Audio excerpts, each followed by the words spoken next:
El enfrentamiento que por primera vez empujó a Roma a aventurarse más allá de la península itálica. La contienda que cambió la forma de entender el mundo para la naciente república. De potencia hegemónica terrestre a imperio naval. Roma y Cartago, dos estados que hasta entonces habían mantenido relaciones cordiales, se enzarzaron en un conflicto que se prolongó por 23 años. En este documental analizaremos de manera amena y concisa las causas, el desarrollo y las consecuencias de la guerra que cambió para siempre la idiosincrasia de la historia de Roma y su relación con los estados asentados alrededor del Mediterráneo. Pero antes de sumergirnos de lleno en la interesante historia de la Primera Guerra Púnica, ya saben, hemos de situarnos en contexto.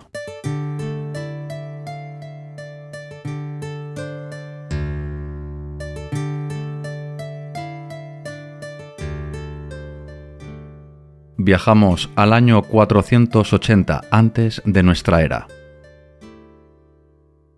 Jerjes, rey absoluto del enorme imperio aqueménida, lanza una ofensiva de dimensiones descomunales contra la Grecia continental.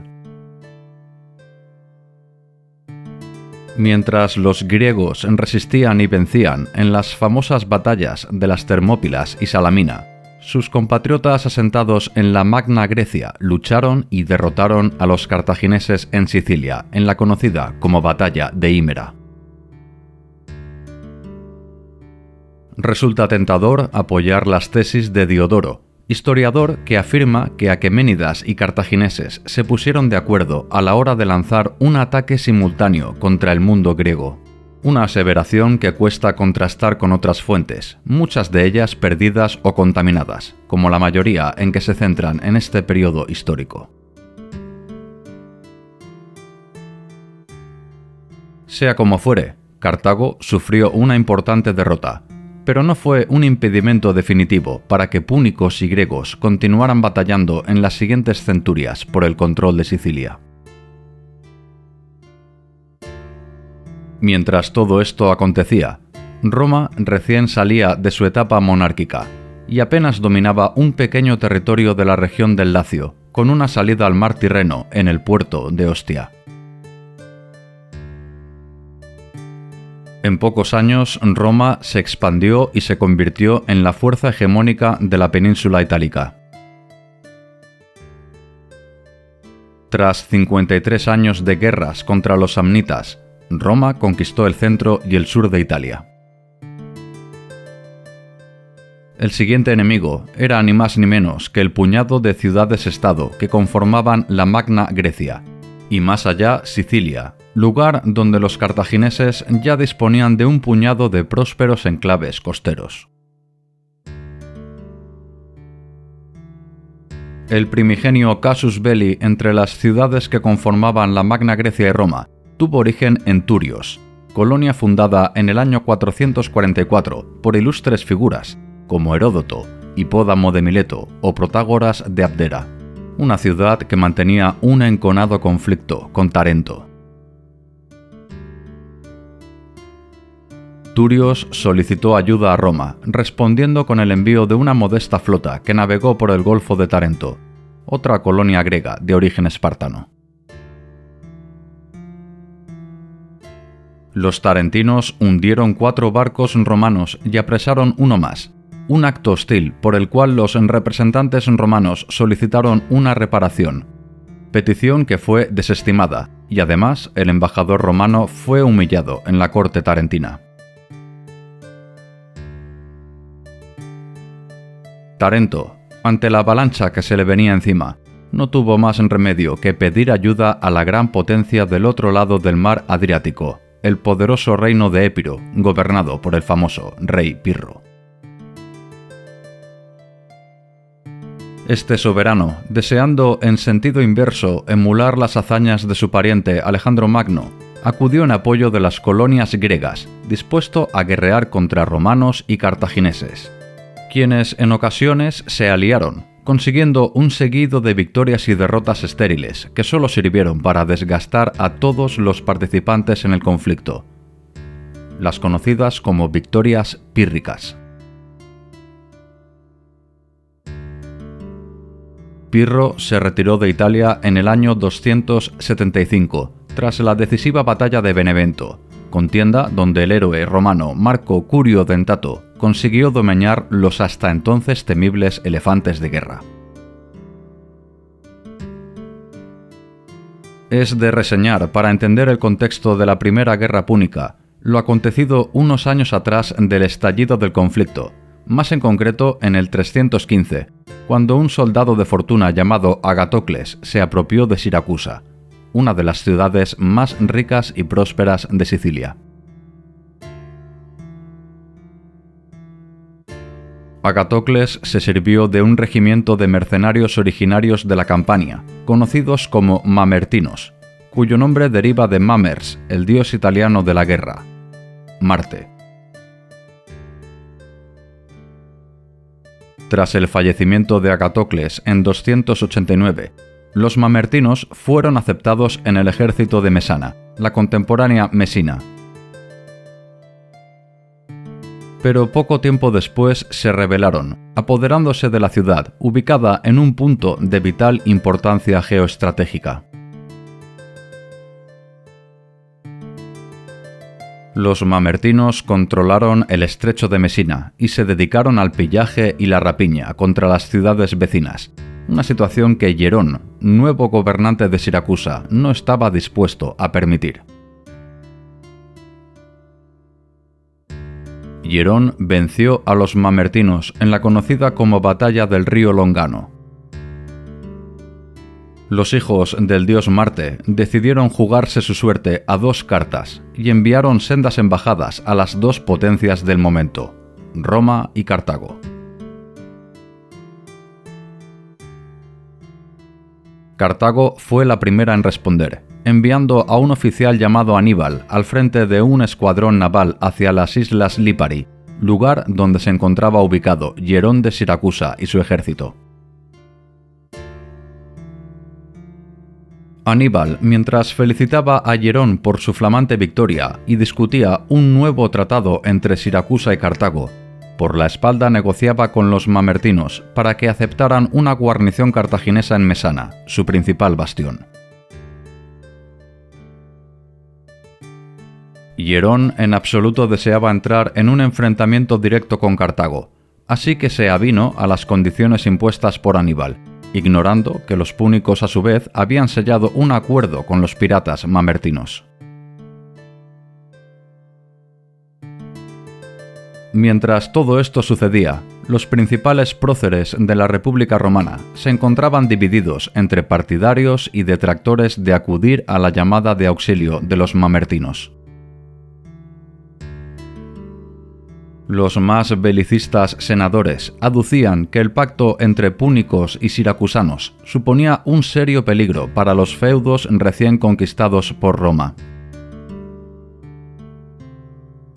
Cartago, además de dominar el norte de África y Cerdeña, ahora consolidaba posiciones en Sicilia, vía de entrada natural para la península itálica, una amenaza a las puertas de casa que no estaban dispuestos a permitir.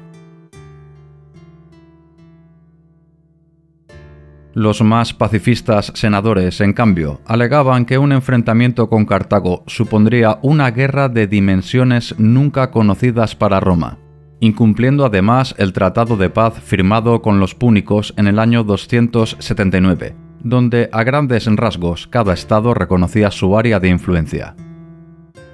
La península para Roma y Sicilia para Cartago. En efecto, ya desde siglos atrás, Roma y Cartago habían mantenido buenas relaciones diplomáticas.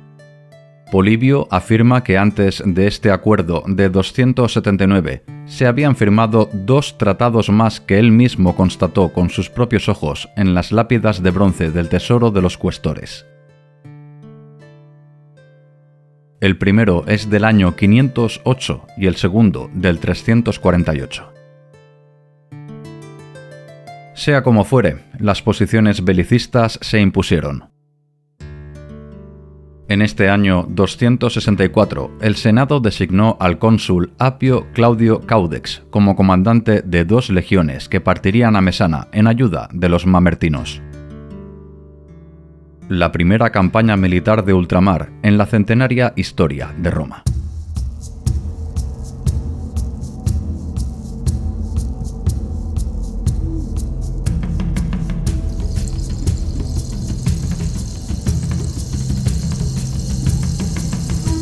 Antes de sumergirnos de lleno en la cronología de la Primera Guerra Púnica, es necesario hacer un pequeño paréntesis para esclarecer un asunto que aún hoy en día levanta encendidas opiniones en la comunidad histórica. ¿Roma tuvo una armada antes de la Primera Guerra Púnica? Polibio, en sus escritos, asegura que Roma no poseía barco militar alguno antes de 260.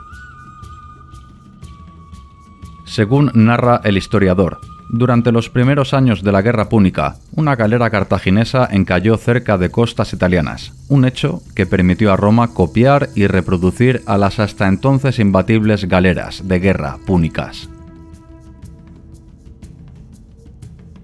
Estas afirmaciones hay que cogerlas con pinzas, ya que, contrastándolas con otras fuentes, podemos asegurar que Polibio erraba en sus hipótesis. Y es que sabemos que ya en el año 311 el Senado creó un consejo formado por 2 oficiales. Los duoviri nahuales classiornandae reficiendaeque causa, una comisión creada ex professo con el fin de construir y mantener barcos de guerra. Cada duumviro se encargaba de 10 barcos, seguramente trirremes. Encontramos, pues, que ya Roma, a finales del siglo IV, si bien no era una potencia naval, poseía cierta experiencia en el tema.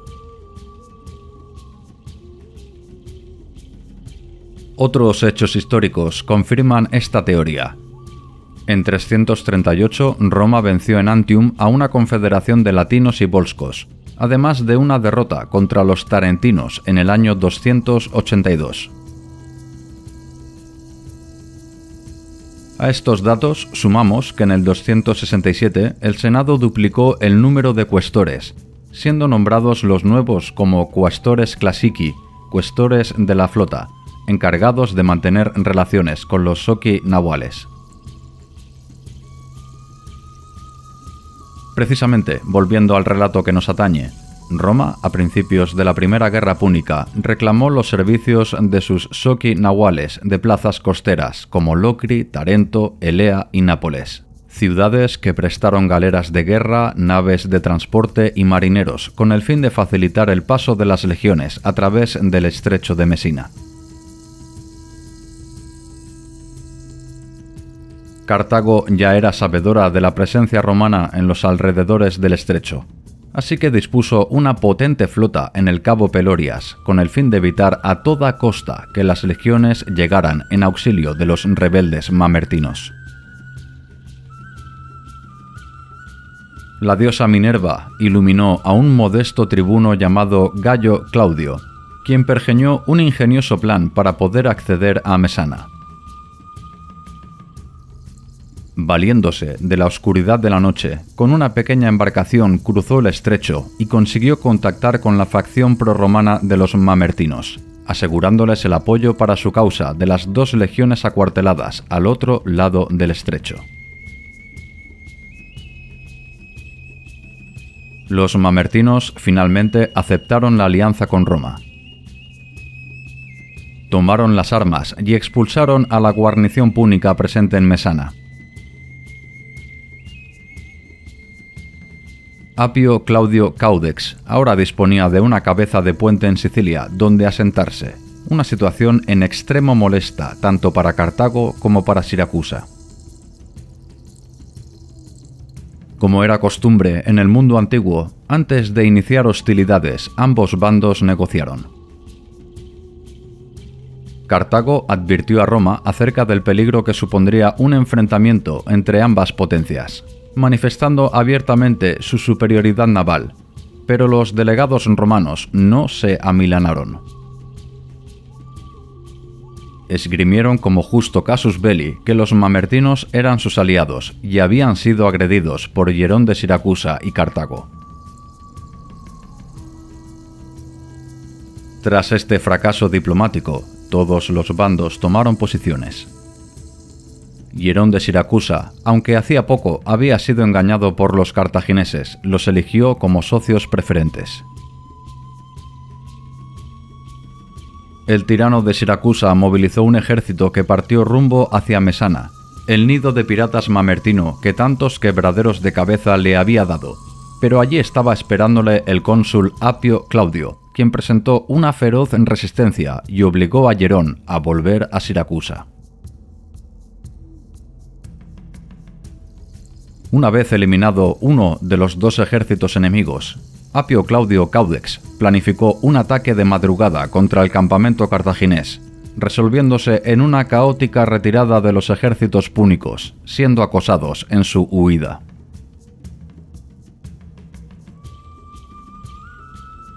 Esta doble victoria enfervoreció los ánimos de las legiones romanas en su primera aventura de ultramar. Sicilia era una tierra feraz y rica. Era el momento propicio para marchar contra la más próspera de las ciudades sicilianas, la Siracusa del tirano Hierón.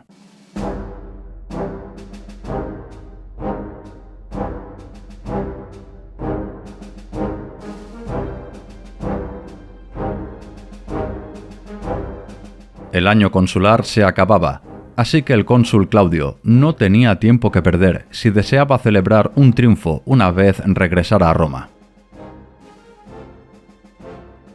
20.000 legionarios marcharon por Sicilia, una fuerza intimidatoria que fue suficiente para que muchas ciudades aliadas de Cartago y Siracusa se pasaran al bando romano sin presentar combate.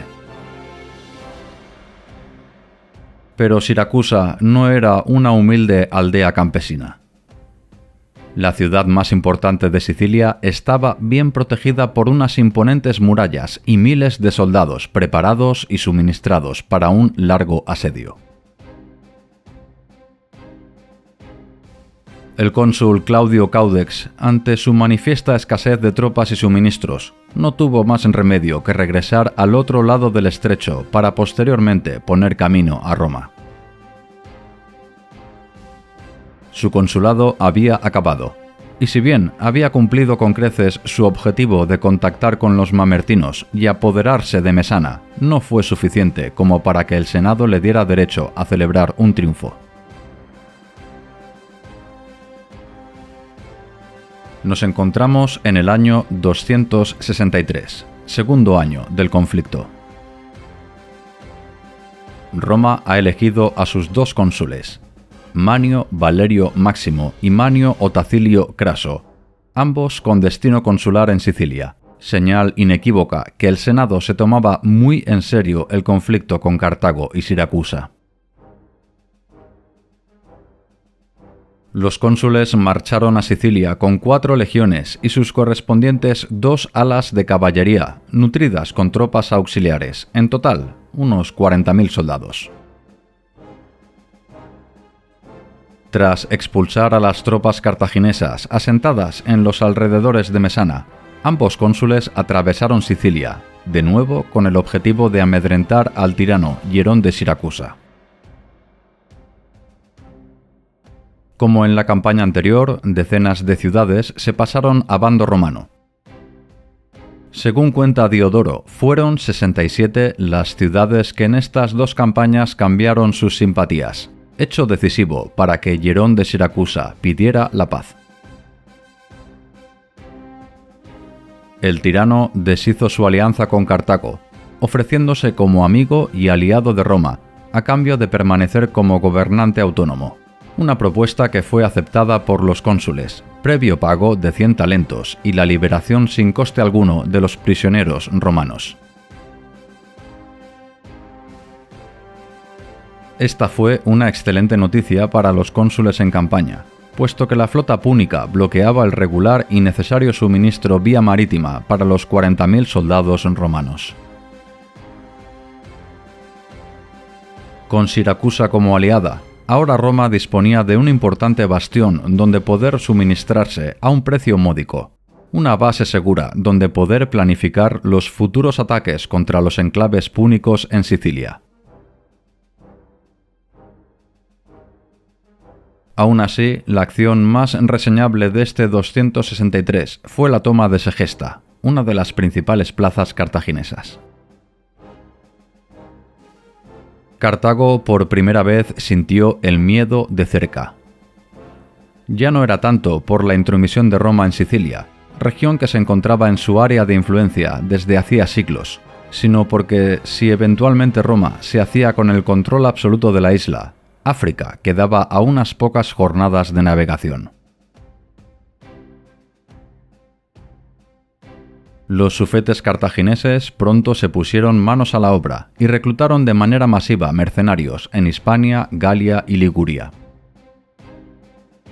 Recordamos que, a diferencia de Roma, el grueso del ejército cartaginés se nutría de combatientes extranjeros procedentes de multitud de naciones. Tan solo un pequeño porcentaje, entre ellos los mandos militares, eran de origen cartaginés. Las fuerzas púnicas se afianzaron en su principal enclave, Agrigento.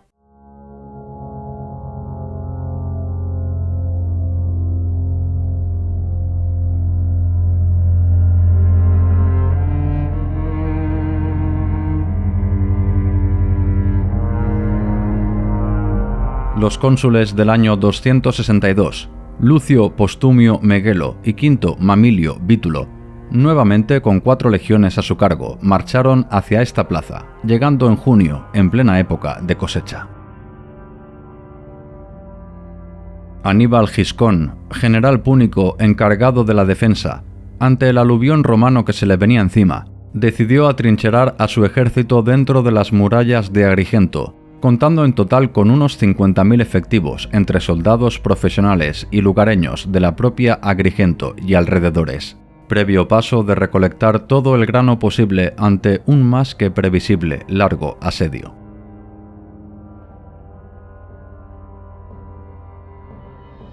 Los ejércitos consulares se establecieron a tan solo 1,5 kilómetros de la ciudad.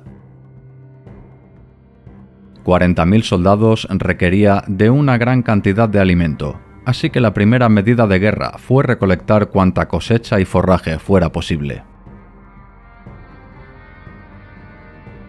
Este fue el momento que esperaba Aníbal Giscón para dar el primer golpe de mano. Un pequeño escuadrón salido de las murallas castigó a los confiados recolectores romanos, poniéndolos en desesperada fuga. La catástrofe podría haber sido mayor, pero un reducido contingente de legionarios defendió heroicamente el campamento romano, rechazando las fuerzas púnicas y enviándolas de regreso a Agrigento. Esta primera escaramuza se resolvió con cuantiosas pérdidas, tanto en el bando romano como en el cartaginés. Los cónsules romanos extremaron precauciones. Ya no era posible el factor sorpresa. El general Aníbal Giscón amainó su agresividad, ya que esperaba la llegada de un contingente de mercenarios desde África. Esta situación de estancamiento se alargó en el tiempo. El ejército romano de aquella época apenas sabía nada sobre armas de asedio, así que solamente podrían tomar Agrigento de 3 modos. El primero de ellos era la traición de alguno de sus defensores, algo que nunca sucedió. El segundo era la toma al asalto, empresa muy arriesgada que solía arrojar grandes pérdidas para el ejército atacante. Y el tercero, el asedio y bloqueo, esperando que la ciudad se rindiera por hambre, ya que Agrigento estaba sita tierra adentro y obviamente no podía recibir suministros por mar. Este fue el método elegido. Los cónsules ordenaron la construcción de un complejo sistema de fosos y pequeñas fortificaciones, creando a su vez líneas de circunvalación y contravalación, estas últimas pensadas para evitar posibles ataques desde el exterior. Un sistema muy parecido al que casi 200 años más tarde Julio César emplearía en su famoso asedio de Alesia. Pasaron 5 meses de implacable asedio. El ejército romano mantenía la moral alta gracias al regular suministro ofrecido por sus aliados siracusanos, situación inversa a la que se vivía intramuros. Agrigento comenzaba a sufrir penalidades. Aníbal pidió urgente auxilio y Cartago respondió de inmediato con el envío de nuevas fuerzas reclutadas en Sicilia. Según el historiador Filino, este contingente estaba compuesto por 50.000 infantes, 6.000 jinetes y 60 elefantes, ejército que se asentó en Heraclea Minoa, tan solo a 20 kilómetros de Agrigento. El primer movimiento de tan importante ejército fue avanzar y tomar Herbeso, lugar donde se encontraba el principal almacén de suministros romano. Tan certera y fugaz acción descolocó los planes de los cónsules y les privó de alimentos, base principal si deseaban mantener con éxito el sitio de Agrigento. Ahora los ejércitos romanos eran los asediados, atrapados entre Agrigento y el imponente ejército recién venido de África, sin posibilidad de ser suministrados vía marítima. El hambre pasó ahora al bando romano, y las enfermedades y penalidades se prodigaron por todo el campamento. Este fue el momento esperado por Anón, el comandante del flamante ejército cartaginés.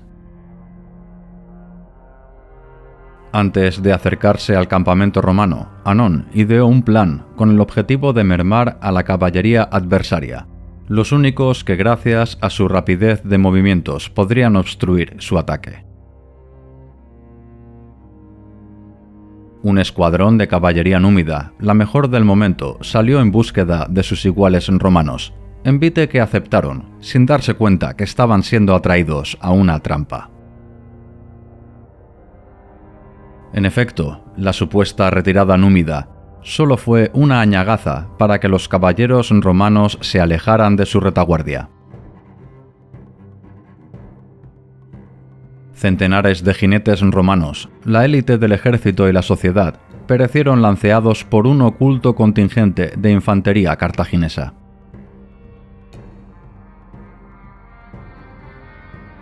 Tras esta victoria, Anón estableció su campamento a tan solo 3 kilómetros del romano, en una colina conocida como Torus.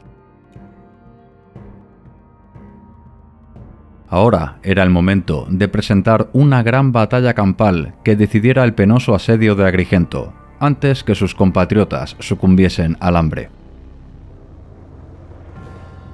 Pero los cónsules romanos rechazaron todas las propuestas cartaginesas. Pasaron unas semanas sin movimiento en el frente. El campamento romano sufría severas calamidades. Los cónsules, ahora sí, querían un combate contra los ejércitos de Anón, pero ahora era el comandante cartaginés quien rechazaba la batalla. Pero a los 2 meses, Anón, a través de señales de humo, recibió noticias de la crítica situación dentro de Agrigento. Disponían de alimento apenas para unos días. La población local se encontraba al borde de la insurrección. De hecho, muchos lugareños ya habían desertado hacia el bando romano. Ahora sí, el enfrentamiento era inevitable. Romanos y cartagineses ya no les quedaba otra opción si deseaban sobrevivir. Comienza la conocida como Batalla de Agrigento.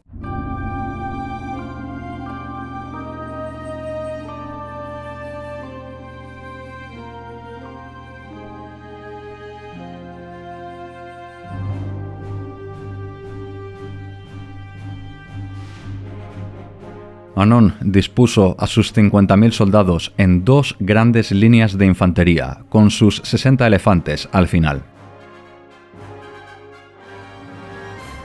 Los cónsules Megelo y Bítulo, con 40.000 legionarios al borde de la inanición, rumiaron cómo derrotar a aquellas bestias del infierno.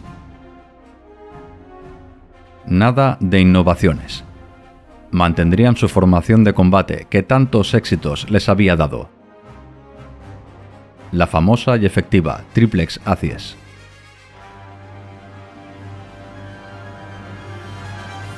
Poco sabemos de este trascendental combate, más allá de vagos apuntes de Polibio y Diodoro. Lo que sí sabemos es que la jornada inició con un duro enfrentamiento entre el centro romano y cartaginés, consiguiendo los hijos de Júpiter hacer retroceder a sus iguales púnicos tras un largo día de lucha encarnizada. Como siempre ha sucedido a lo largo de la historia, utilizar soldados mercenarios es un arma de doble filo. Aseguran profesionalidad y calidad, cierto, pero normalmente, si a la primera de cambio sufren un revés, son más propensos a huir y desertar. Tal fue lo que sucedió en la batalla de Agrigento. Las legiones persiguieron a los mercenarios púnicos en su caótica retirada, llegando incluso hasta el campamento enemigo y consiguiendo domeñar a los elefantes de guerra antes que entraran en combate.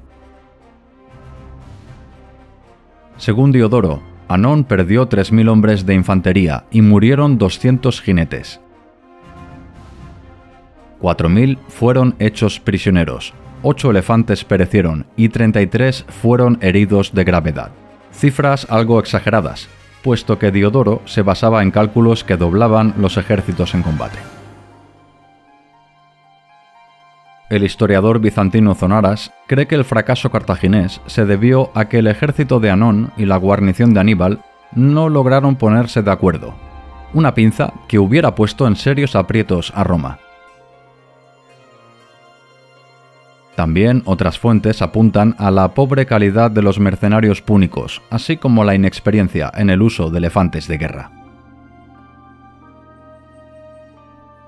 Sea como fuere, el ejército de Anón, tras la batalla de Agrigento, huyó, dejando ahora sí la ciudad de Agrigento expedita para Roma. El cónsul Postumio, para sorpresa de todos, tras la dura batalla se negó a tomar Agrigento al asalto, prolongando de manera agónica el asedio. Aníbal, ya con gran parte de la población autóctona amotinada, aprovechando la celebración y el descanso de las legiones, intentó huir de noche, rellenando los fosos con tierra, pero nada de esto fue efectivo. Postumio los tenía bien vigilados. Al alba, la pobre guarnición cartaginesa fue sorprendida y aniquilada mientras intentaba huir. Roma no mostró clemencia con aquella ciudad que había soportado 7 meses de asedio. Agrigento fue saqueada a conciencia y sus habitantes esclavizados. Aún y este gran éxito, lo cierto es que tras su vuelta a Roma, los cónsules Lucio Postumio Megelo y Quinto Mamilio Bítulo no fueron merecedores de un triunfo, pero la victoria en Agrigento fue el acicate definitivo que espoleó los ánimos belicistas en el pueblo y el senado. Los cartagineses debían ser expulsados de Sicilia. Pero si se deseaba conquistar la isla, sería necesario construir una flota de dimensiones nunca vistas en la República. La Primera Guerra Púnica toma un nuevo rumbo. Cartago y Roma han comprendido que si desean dominar Sicilia, es menester poseer una gran armada que amedrente al rival. Comienza una frenética carrera de ingeniería naval, con sorprendentes innovaciones que decantarán el sino de la guerra hacia un bando. Todo esto lo veremos en el siguiente capítulo.